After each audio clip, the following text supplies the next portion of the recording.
There's been a lot going on in Milwaukee's sports lately, and as a team, we felt the need to address it. Everyone that works at SlabStox, Aaron, Nate, myself, we all grew up in a suburb of Milwaukee, which was very middle class, a majority white community. We really grew up without any sort of exposure to social injustices. When the police drove past our houses, we would go up, we'd say hi, they'd give us Brewers baseball cards. That's just the type of community we grew up in. I'm not apologizing for that. I'm really grateful for my upbringing. I know that the other guys are too. But ultimately, none of us really grew up with a firm grasp on the fact that a lot of people have grown up very differently. I think all of us have done a lot of listening, reading, trying to learn from different points of view over the past several months, and in ways that we probably never have before, and that's been extremely positive for every single one of us. But I think that we all feel very unqualified to have any sort of meaningful discussion on society's issues. Now with everything that's gone on in our backyard, with all the recent events in Kenosha, Wisconsin, and the very active stances that our beloved local sports teams have taken, the discussion has kind of fallen into our laps, and it's a discussion that I think needs to be had. I am extremely proud of the way that the Bucks handled themselves over the past week, and there's a philosophical discussion to be had over the type of activism that the NBA and the MLB and some of the other sports teams have been carrying out over the past couple months. And the question is brought up, are they actually protesting, or when everyone is doing it and it's accepted and it's promoted by the league and there's really nothing to be lost, is it really a protest anymore? And that's something that I've been kind of wrestling with personally as it pertains to what you post on social media about all this stuff. If everyone is doing it and everyone's getting awarded internet points and there's really just no downside right now, are you just projecting into a safe echo chamber? And I don't know the answer to those questions. But what I do believe is that what the Bucks did this past week was not that. Shortly before tip-off, and George Hill walked into the locker room and he announced that he wasn't going to play. Sterling Brown got up next and he said he wasn't going to play either. And then Giannis Antetokounmpo, he said that if George Hill and Sterling Brown weren't playing, he wouldn't play, and then the entire team agreed and they followed suit. The decision didn't come down from ownership. It wasn't approved by the league. It wasn't made in conjunction with the Orlando Magic, who were still warming up on the court when these decisions took place. The Bucks players decided as individuals that they couldn't take the court, and when they made that decision, they didn't know if they were going to have to forfeit or not, which, admittedly, it's a very small sacrifice. But this protest actually carried some real downside for them. It created a very interesting sports environment for a few days, which really just shined the spotlight on the issues once more and helped spur along some of the conversations that we should be having. One reaction that really just bothers me as the NBA and as the nation kind of grapple with these conversations is this whole shut up and dribble response that is often made when athletes speak up about anything that's not sports. That was going around a ton over the past week. I heard this type of argument a lot in person. I also read it a whole bunch online. It's this argument which says, I just want to watch them play basketball. I don't want to hear their opinions on stuff that they don't know anything about. And it's just such a dehumanizing response. None of the rest of us are ever told that we have to stay in one lane. I have a very full-time job outside of this. I'm married. I have 3 kids. I'm devoted to my church. I really like to cook. I enjoy woodworking, just extremely amateurly. I also talk about basketball cards online. I've never been told that I'm disqualified from pursuing any of those interests because I enjoy doing those other things as well. I'm not an expert at any one of my interests or hobbies, and I should not be treated as one. On the basis of my upbringing, I'm not the best person to talk about these societal issues, and I'm by no means an expert. But that doesn't excuse me from talking about any of these things, nor should it preclude me from talking about these things. I think it's important that none of us just bury our heads in the sand and pretend these things don't exist, and instead do what we can to further the dialogue. On the Statue of Liberty, which has historically served as a symbol of the promise of freedom to any immigrants who are sailing into New York Harbor, on the pedestal, there's this poem which says, "Give me your tired, your poor, your huddled masses yearning to breathe free." It's an invitation to anyone that feels downtrodden by their current status in life to come and experience the best that America can offer. We have people within our own country that are just asking for that same thing. And that's a conversation that we should not be trying to stifle, but one that we really need to be having.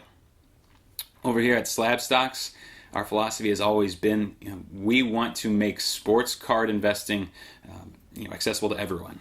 That's why everything that we produce currently, everything we're working on for the future, is free. It's because we don't want that 13-year-old kid to be on the outside looking in just because he can't afford a monthly subscription.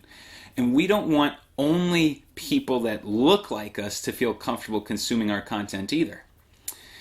If you've made it this far, I really appreciate you taking the time to listen. I do not take your time for granted.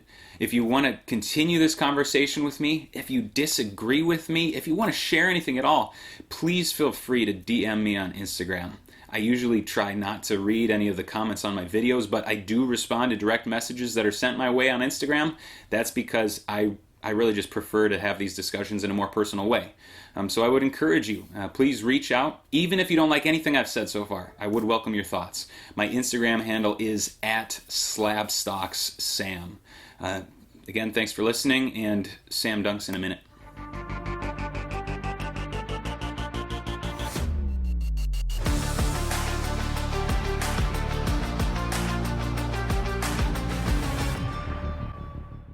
What up, what up, what up? Welcome back to Sam Dunks, the weekly NBA show over at SlabStox. I'm your host, Sam.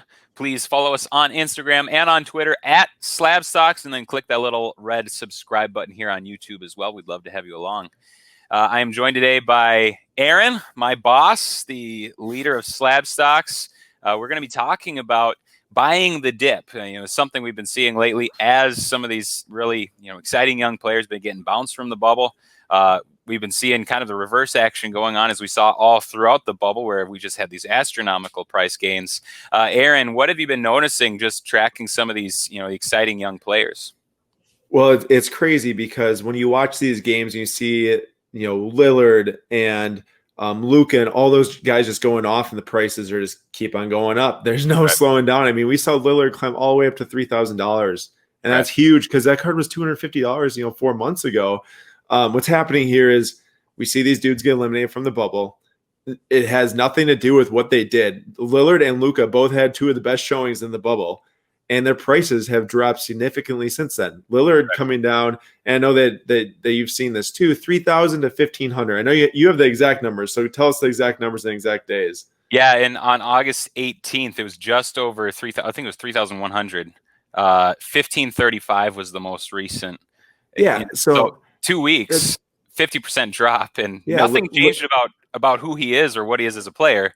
It's just he's kind of out of sight, out of mind all of a sudden. Yeah, and that's crazy. We don't see 50% drops happen very often. Even with the crazy increases that's going on in the marketplace, I'd say that this is one of the first times in the main basketball cards, your stars, that we're seeing a 50% drop. And I don't know if it's a bunch of people just wanting to sell out and get their money back to place elsewhere in the bubble currently, which I think is a really bad idea, because if you think about it, you're selling a guy that got eliminated just to put in a guy that might be eliminated also. Right. And then you're just going to hit the cycle over again. Yep. So we're seeing it with Lillard. We're seeing it with Luka. Luka topped at 2,250. This wasn't the game that he had that buzzer beater. They were already down to 2,000 to 1,900, the buzzer beater game. It was the game before that. I think that they won that same game, and he had a huge stat line again. They went up to 2,000 to 2,250, and now they're back down to 1,400, 1,500. And that is probably going into the bubble value. But Luka, I mean, averaged 32, 9-9, 10-9 in the bubble. I mean, you can't do much better than that as a 21, 22-year-old, or however old he is. I might even be a little bit over on that. And it's really, really interesting. And why Sam brings up buy the dip is because we're talking about these two guys here, Lillard and Luka, who clearly are top 10, 15 players in the league, however you want to rank them. It's up to you. But there's nothing that's changing about them and who they are as players. If anything, they just proved us that they're going to be even more dominant come next season in 2 months. Then on the flip side, you look at younger guys like Zion and De'Aaron Fox. I know that Luka's very young too, but he's already in that established range. Yep. You're looking at Zion and De'Aaron Fox, and Zion was at 850 going into the bubble. Now he's back down to 600, 650. They did even go down as much as 550. So Zion's a guy that was eliminated early, and we saw that he didn't play much the last 2 games. Like, why would the Pelicans, after being eliminated, want to risk their franchise cornerstone in some meaningless games. So he didn't play much. They dropped down to 550. Now they're back up to 650. So we saw a little bit of a bounce back there. And I think what's going on here is people start to get this mindset of buy the dip. They see a dip and then they automatically just want to jump in. Right. But I think what we want to hit on this video is that while that applies to some people, yes, like Zion, like De'Aaron Fox, who was 350, now down to 220, the Kings are a very shaky situation, I think, for a lot of investors out there. So you might not want to hop in so fast to him, but he does have potential to get up to 350, we saw, with some really great performance. The thing is that you can't apply that to every single card in the marketplace because we saw TJ Warren, and I want you to tell us his numbers now about TJ Warren's card values, who went off and then didn't really do much, and then they got eliminated in 4 games. Like, that is not a guy that you should look at as like, oh, Zion's going back up. TJ Warren will too. Like, you should not be doing that. Right, yeah. TJ Warren, his ungraded Prism Silver rookie cards on August 13th, they were going for just over $100 raw. That was just an astronomical price increase. I think they were going for single digits before that. And of course, yeah, he was like the greatest shooter on earth for, a week and a half.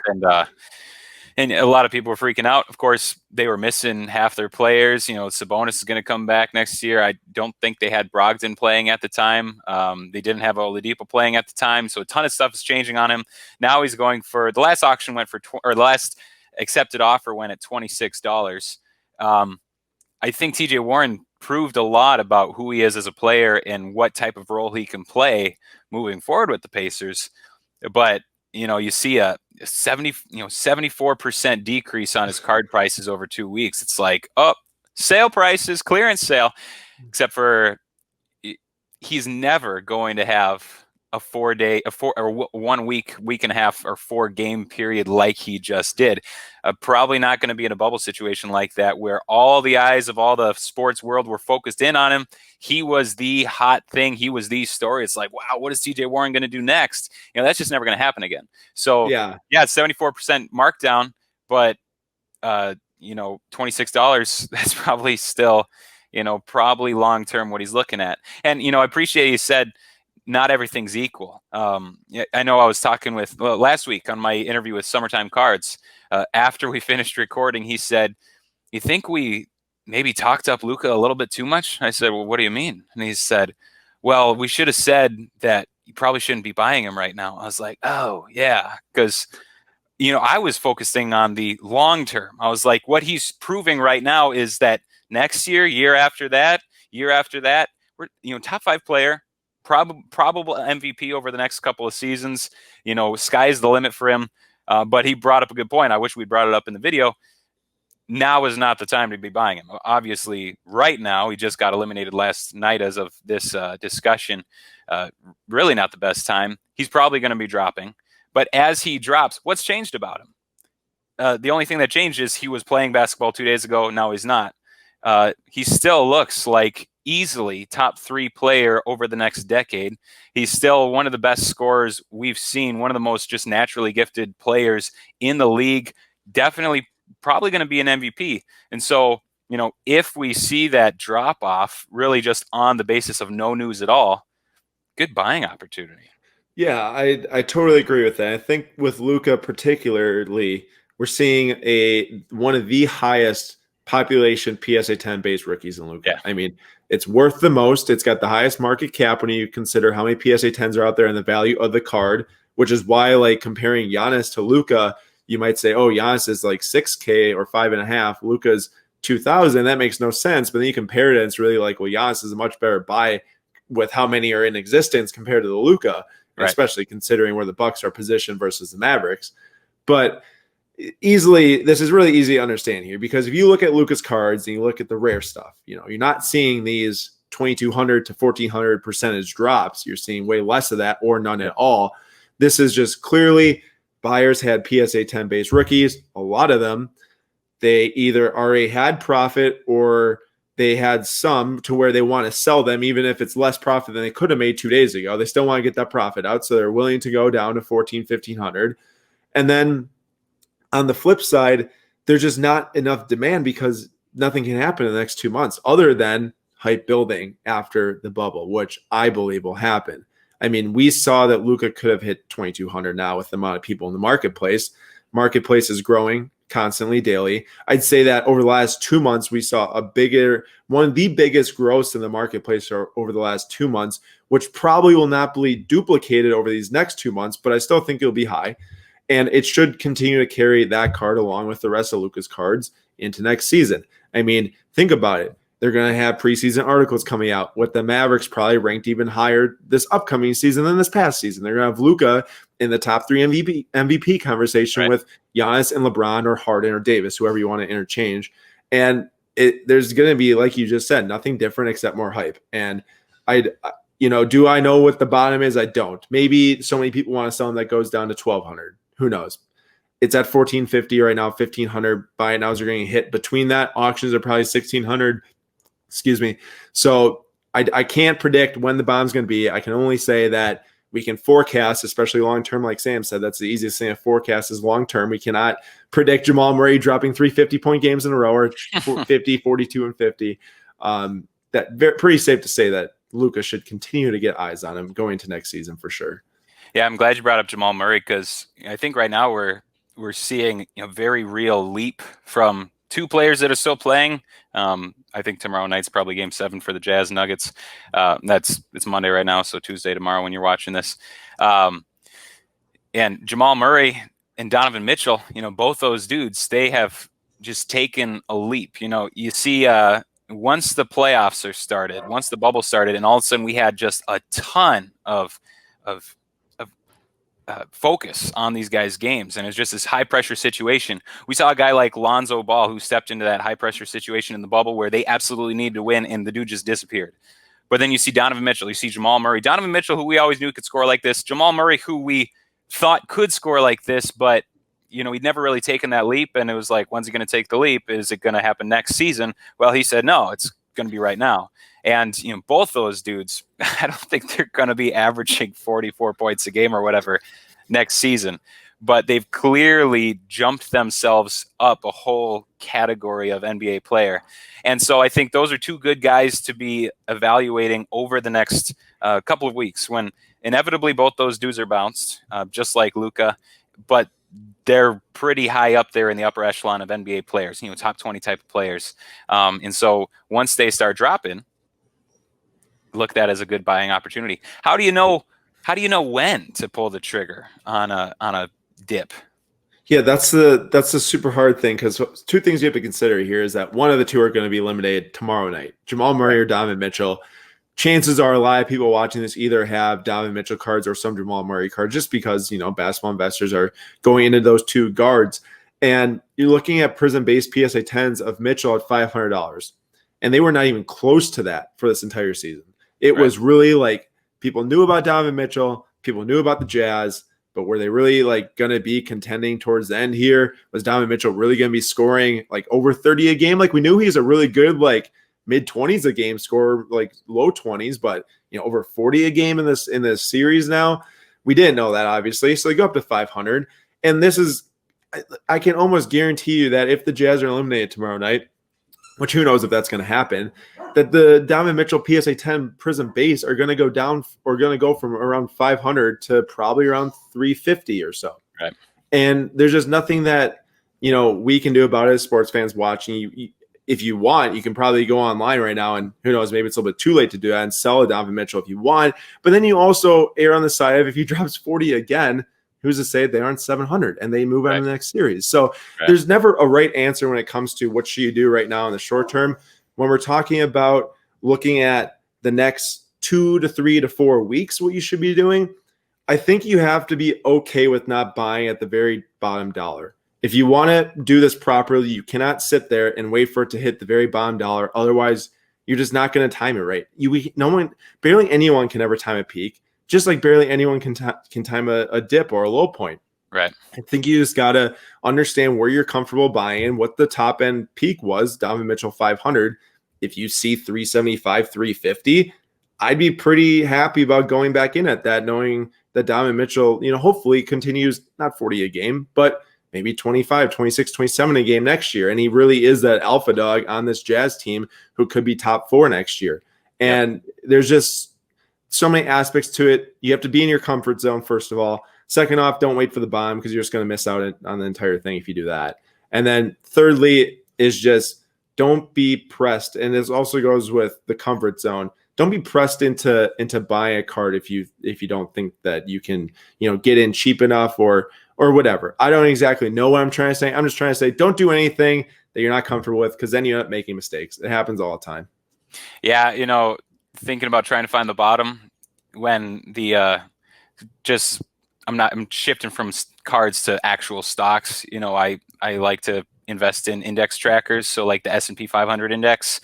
Once it kind of crashed, I was waiting for my tax returns to come back, and then I'd throw a bunch of retirement money into there, and then my tax returns didn't come back for a while, and it started climbing up, and I was like, well, this is impossible for it to keep climbing up, and it's climbed all the way back up. It's surpassed, I think, where it was back at the beginning of March, and there's a lot of signs that probably it's going to drop at some point. I'm still just waiting. It's like I'm still sitting on my hands waiting for the opportunity because I missed it 6 months ago.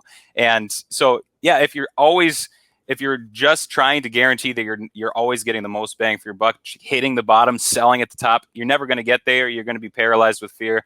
You're going to miss out on some of it. Another aspect that's semi-related, but that's something that I've been noticing lately. I just thought I'd bring it up. We know that centers aren't as valuable on the card market as guards and stuff. And, once some of these centers like Embiid or Jokic, once these guys are bounced, probably going to see a drop too.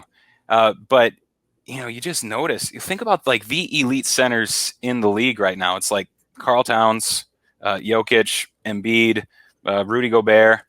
Gobert and Jokic are playing right now, and they are only as good as their guard that's leading them. If you watch the highlights, if you watch the game, doesn't matter. The story is all about the guard, and it's always going to be that way with the NBA. You saw Embiid trying to go out there mano a mano and lost in 4 games. You saw Karl Towns. He's been the best player on his team for years and years now, and they can't even make the playoffs. So I think we'll probably see drops with some of these centers too. Just like we do across the market, but buying into them, while you'll probably see some price increase. Jokic is going to be a top 5 player next year again, top 10 player next year again. I wouldn't expect it to be the same type of return as you could get if you buy in on like a Tatum or a Mitchell or a Murray price drop over this offseason, I should say. Yeah, another guy would be Bam Adebayo. I mean, we might see Giannis dominate this series. And if we see Giannis dominate the series against Bam Adebayo, who's been guarding him in the previous matchups, what do we see happen with that? I really like the Heat team. Unfortunately, I have to say it. I mean, obviously, we're huge Bucks fans. We want the Bucks to roll them this week, but right. I really like the Heat and what they have to offer. And I really, really like Bam Adebayo. But, he might be one of those guys, though, that I feel like he's got nice hype behind him. He's got people talking about him. The Heat team in general, I feel like, is a little bit more flashy maybe than the other teams that we were just talking about in terms of social media hype, all that stuff with Tyler Hero and Jimmy Butler, who brings a bunch of eyes in conversation. But yeah, you're definitely right. The guards, and here's the other thing too. It's not just that the guards lead the teams. It's if a center has a huge game versus a guard having a huge game, the price increases are not even close. Right. I mean, we've seen Jamal Murray climb from like $500 to $2,000. I'm not saying that a center would have dropped like 50, 42, and 50, but it definitely would not have been to that extent. Like no one would be like, oh man, I'm going to go drop 2K on this center or something, whatever. But I agree with you.